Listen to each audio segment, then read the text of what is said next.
কাছে এসে একজনের নালিশ দিচ্ছে, আরে অমুক তো ভালো না, অমুক তো এটা করছে সেটা করছে, অমুক তো খারাপ কাম করে, অমুক তো তান্ত্রিক, অমুক তো কুফুরি করে, হ্যাঁ অমুক তো লোক ভালো না, মানুষের ক্ষতি করে।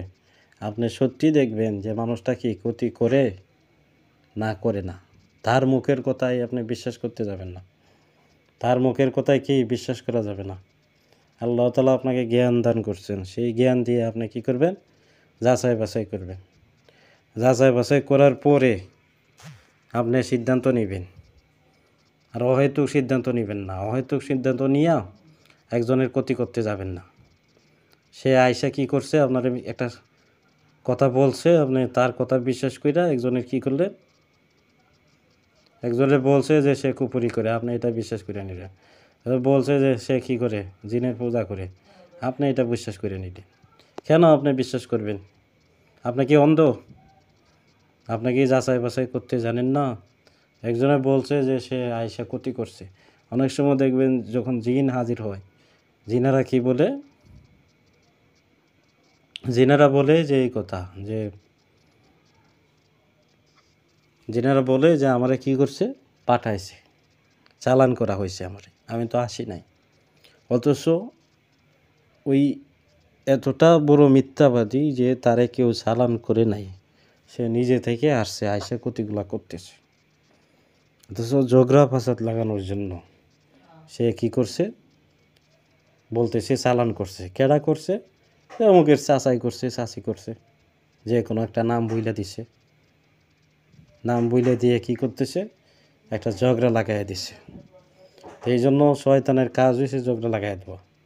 আমরা কী করবো, যে কোনো কাজ করি, আমরা কইছে বান মারতাম, অমুক ভালো না, আমি বান মারবো না, বান মারা কামে যাব না। আমরা কইছে বিচ্ছেদ করে দিতাম অবৈধ সম্পর্ক, আমি আগে দেখবো যে সত্যি অবৈধ সম্পর্ক কি না। আমরা এসে বলছি যে অমুক কবিরাজে কী করে বারবার চালান দেয়, তা আপনি কী করেন, এই চালানটা উল্টা হারির দিকে ঘুরাই দেন। অথচ যায় দেখেন যে সেই লোক বারবার চালান দেয় না, সেই লোকের কি করছে, আগে ওই ব্যক্তি ক্ষতি করছে, ক্ষতি করার পরে সেই লোক কাজ বাজ শিখছে, শিখে কী করছে, সে যে ক্ষতিগুলো করছিল তার দিকে ঘুরাই দিছে। আল্লাহ তাআলাই কি তারে তৌফিক দিছে। এখন তার সাথে আর কি করতে পারতেছে না, ওই শালার বেটা আর কুলায় উঠতে পারতেছে না।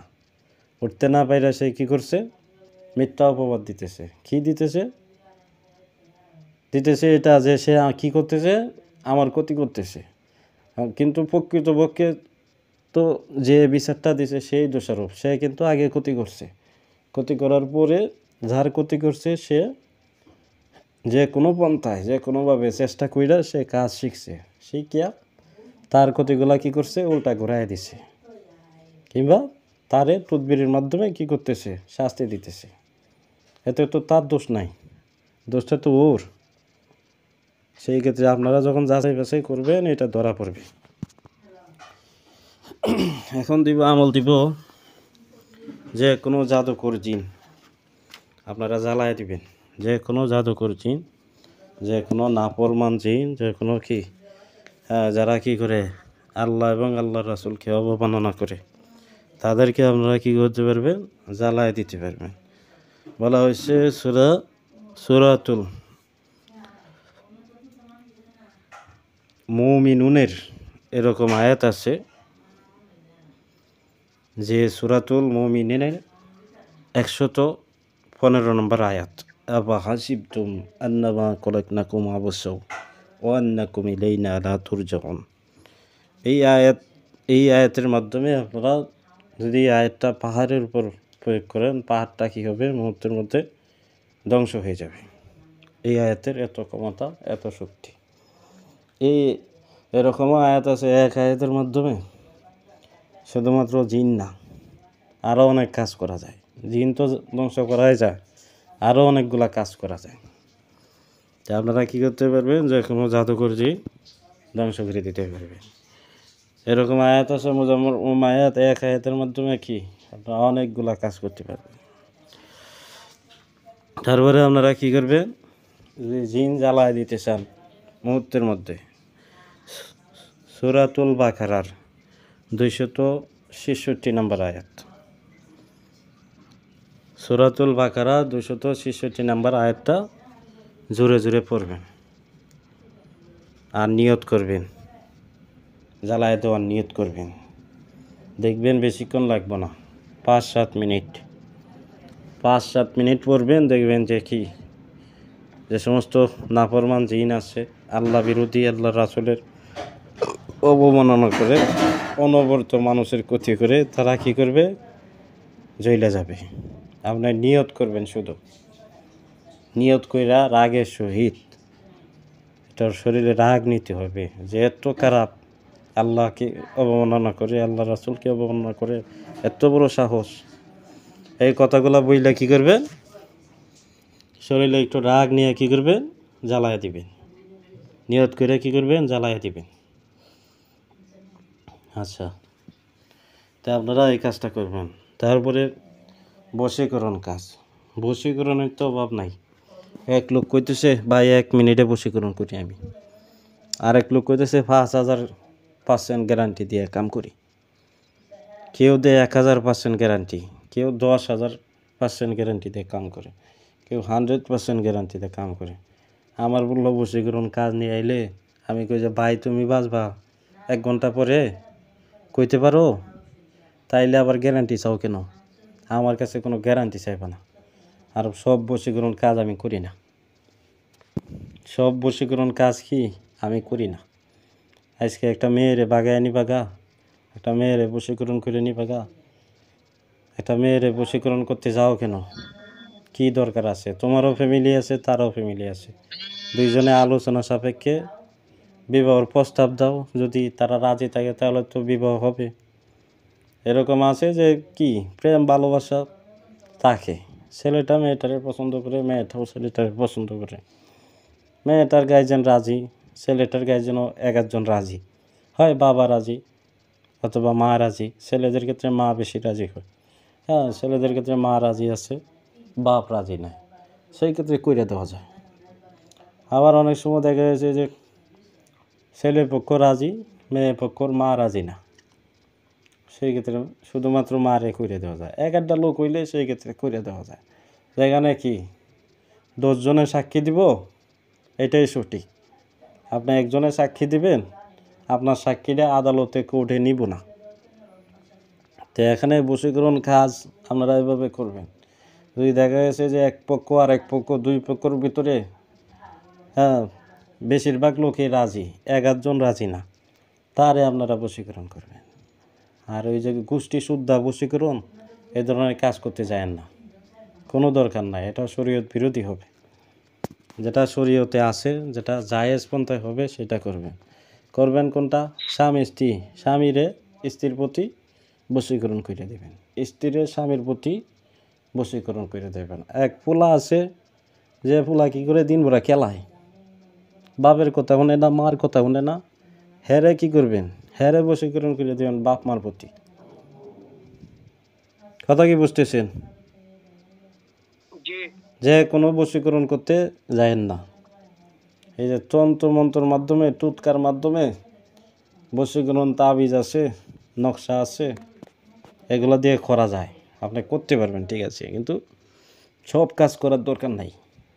যদি কবিরাজি করতে চান মৃত্যুর আগ পর্যন্ত, অথবা যতদিন আল্লাহ তাআলা হায়াতে তৌফিক দেন ততদিন পর্যন্ত করতে চান, সেই ক্ষেত্রে অবশ্যই আপনাকে নিয়মকানুন মেনে করতে হবে।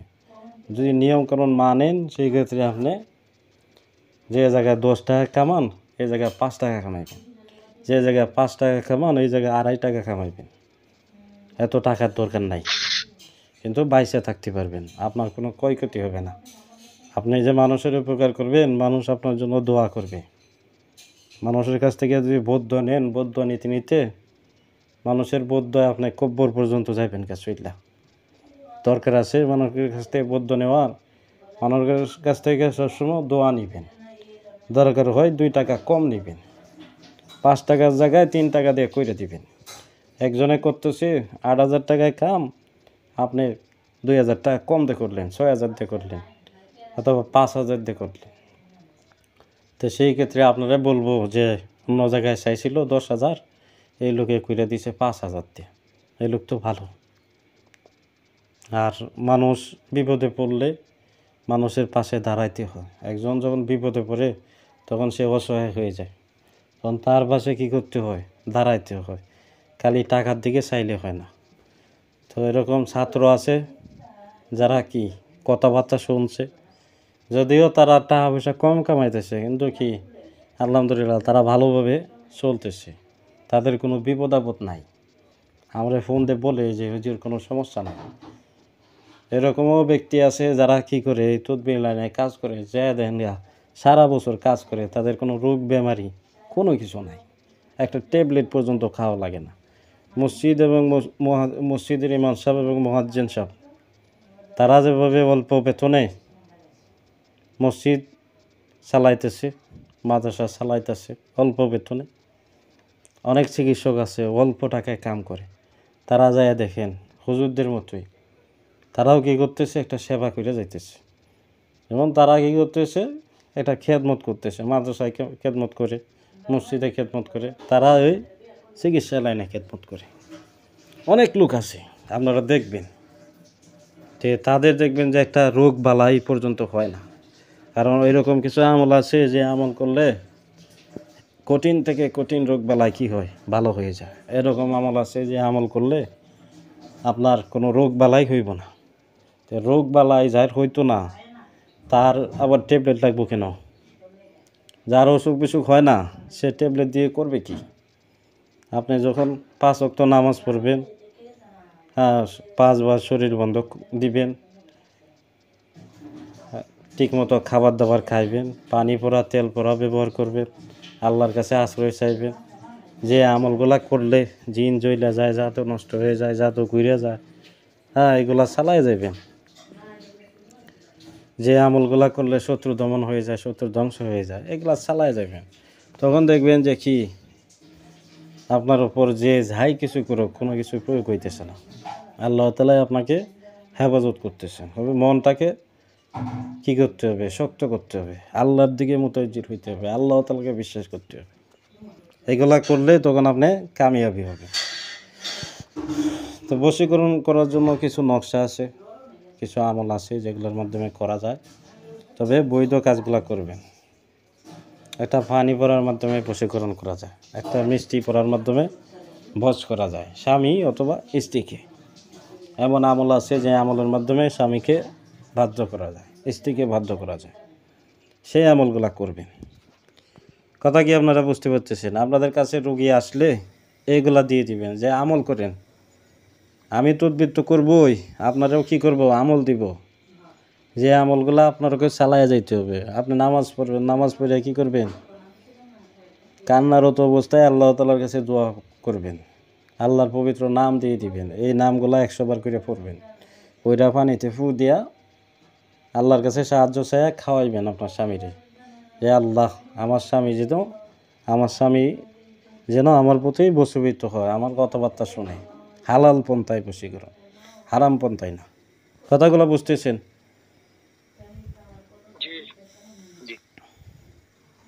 একজনে কইব,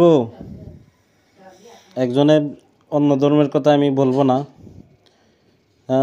তারা যে বিভিন্ন দেব দেবীর কথা বলে, অমুক দেবীর দোহাই, অমুক দেবতার দোহাই, সেই ক্ষেত্রে কাম হয়ে যাব। আল্লাহর নাম দিয়ে কাম হইব না, আল্লাহর কোরআনের আয়াত দিয়ে কাম হইব না। আপনার তো বিশ্বাস স্থাপন করতে হবে। বিশ্বাস স্থাপন করে যদি আপনি কাজ করেন অবশ্যই ফায়দা পাইবেন। বিশ্বাসে মিলায় সুখের বস্তু, তর্কে বহুদূর।